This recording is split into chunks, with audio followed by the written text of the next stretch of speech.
Welcome back everyone to Kaiserreich, and since the latest update has just been released and there's been a lot of countries that got focus trees and events, I will start to actually overview some of them with explaining their history both in our timeline and the national history of Kaiserreich, and explaining of course their focuses and some of their events. And I'll do this for basically every one of the countries, but mostly, of course, this update focused on Africa.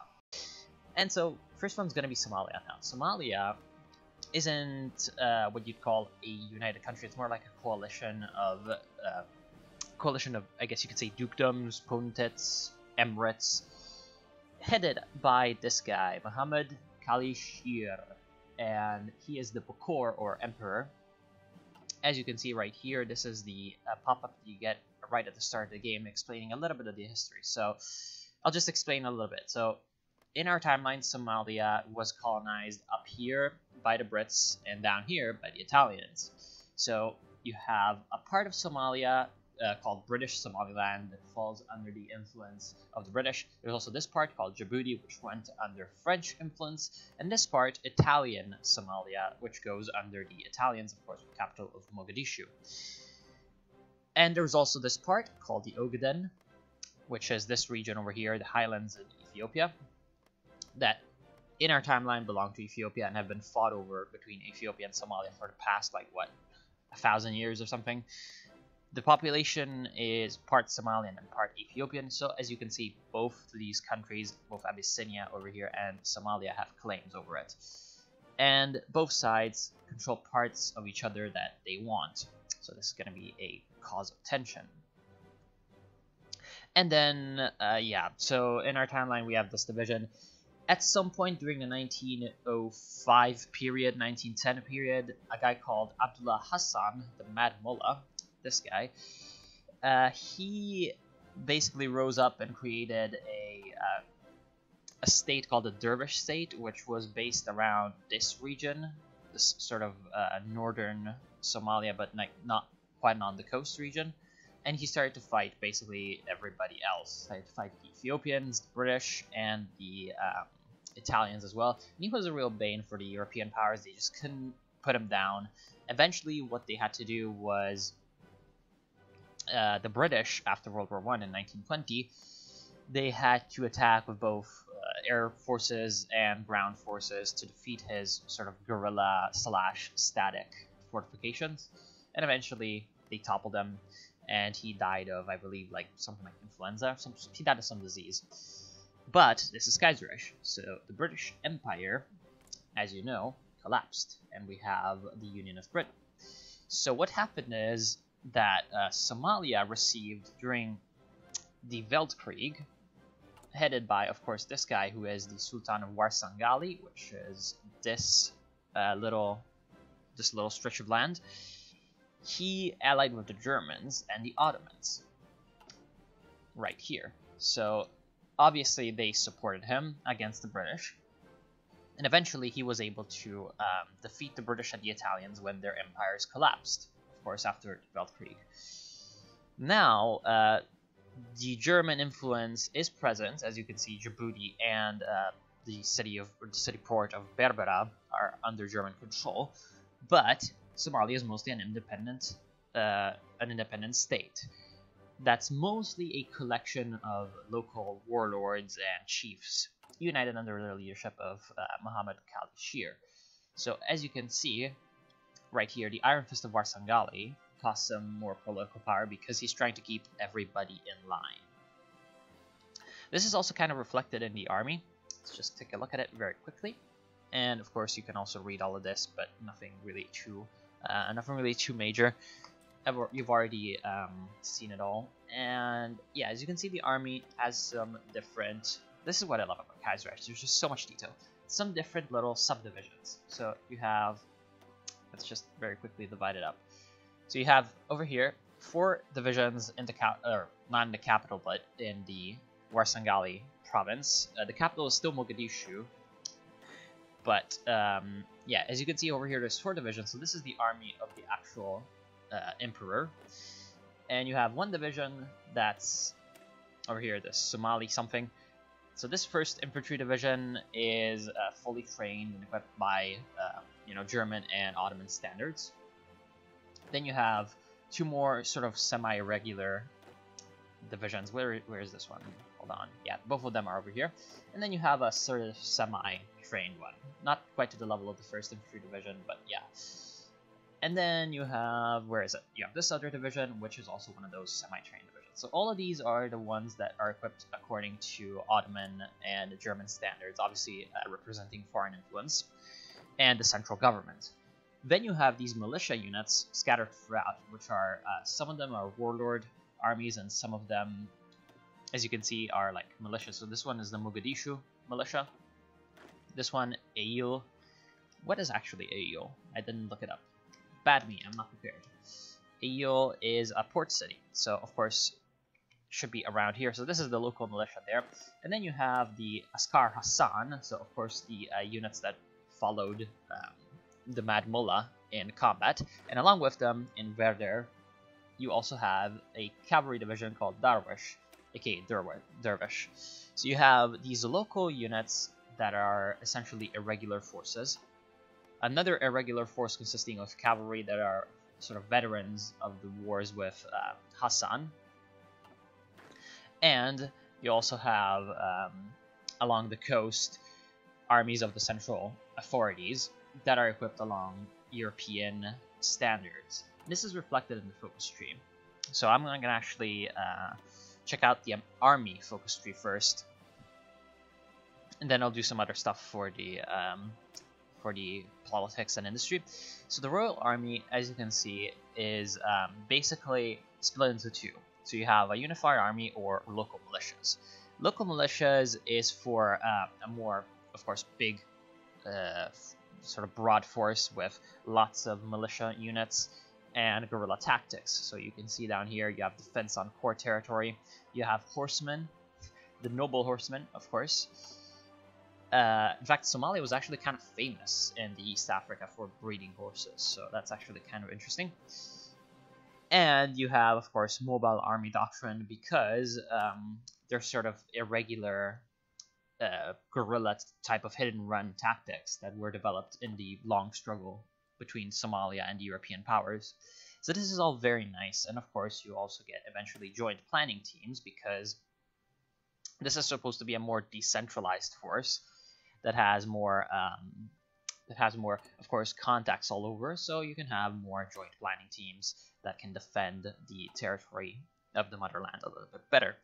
Then you have a unified army, which is supposed to, again, represent the central government coming in and trying to form a regular standing army. So as you can see, there's less political power.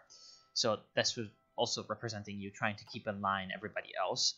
And this ends up acquiring foreign equipment and getting more industrial strength, of course, because you're going to be trying to get a more modern approach. You also have a navy. So somehow you have 5 destroyers over here. I'm not sure where they come from. If I were to guess, they would be old German destroyers or old Ottoman destroyers, or perhaps even seized Italian ships. I'm not 100% sure on this. So you do have a navy, and you do actually have a naval admiral, who's actually the head of government. This guy, Sisman III Muhammad. And yeah, so basically you have a navy and you have a navy focus tree. So between the seas, of course, means that you're between the important Indian Ocean and the Red Sea and the Mediterranean. So you're basically a crossroads for world shipping through the Suez Canal, which is also the reason why today in our timeline we have so many pirates in Somalia, famously, because of course there's tons of shipping and there's no central government, so lots of people trying to make some, make a living off of stealing cargo. And of course, that is both a important thing for your navy, but also for your air force. So, because a good Somalian air force can really interrupt the shipping without too much of a problem in this very narrow corridor. So that's what the direction for both air forces and shipping is going to be. And for example, The Air Forces is mostly just foreign influence, but for the Navy you also get a little bit of indigenous industry that you can build up, and that's kind of nice. Of course, mostly just raiding effort and trying to be a sort of a nuisance on whoever wants to destroy Somalia's independence. As for, very quickly, I'll just go over the industry and the population before going through the political focus tree. So you have 7 factories at the start, 5 civilian and 2 military. Nothing too major, but also a decent little industrial base to start off with. And of course you have a population of, where's the total population? Hold on. Total manpower says 96,000. Well, there used to be a total population indicator somewhere. Oh well, so this is about 350,000. This is 800,000, million, 150,000, million. So about 2 million population. So lots of low population, high space areas where you can build up your industry, but not too much of a population to actually build an army.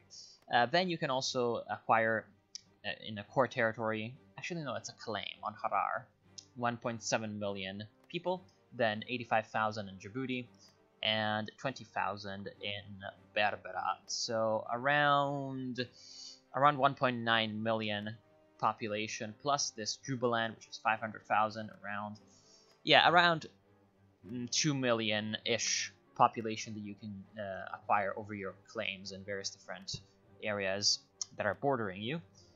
And so I'll just very quickly go over the political focus tree and the decisions that you have to make there, and I'll see you then.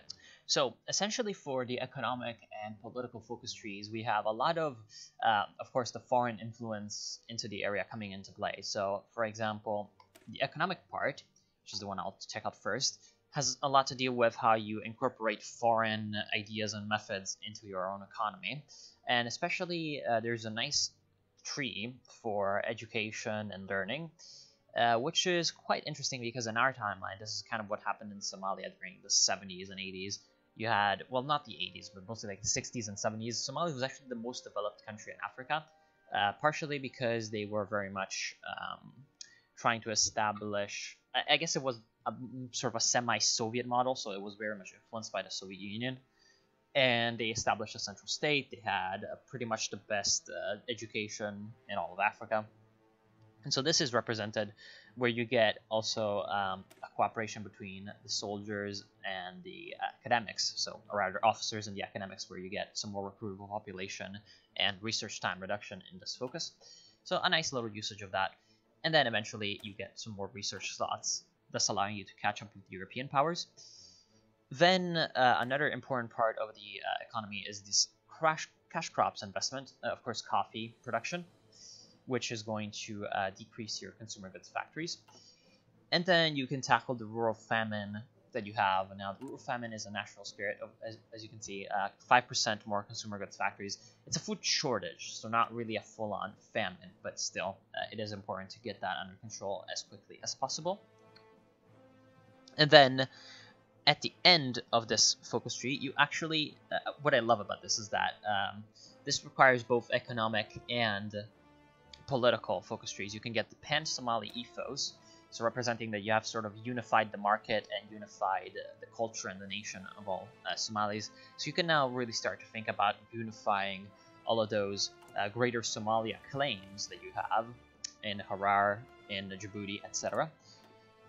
And that, of course, gives you some nice bonuses, plus you gain an annexed war goal versus Abyssinia, to put down Abyssinia. So you can check them out and destroy them. And then you also go ahead and have a political part, which also reflects quite a lot of the foreign influence. As you can see, you get a gendarmerie, that's based on the German and Ottoman ones. And then you get 2 lines. One of the lines is the crackdown on the powerful clans, and the other one is the primus inter pares. Primus inter pares, of course, in Latin means, first among equals.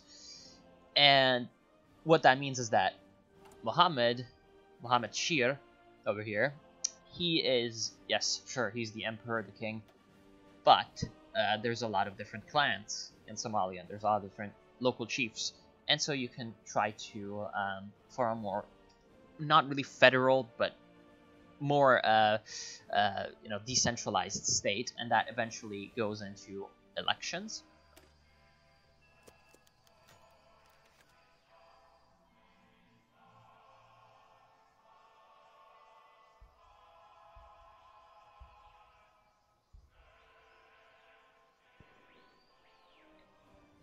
And of course, trying to check the power of the local laws and to create a unified Somali law. On the other side, we have unity of strength and crackdown. So you can try to formalize the kingdom structure and make elections based on a central authority, and then you can reform the government.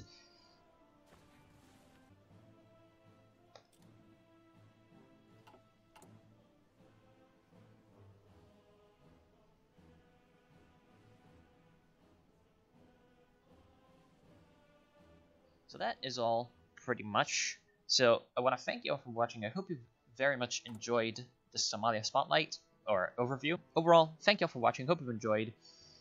I'll see you soon. As always, if you enjoyed this, drop a like. If you didn't, drop a dislike. And subscribe for more of this.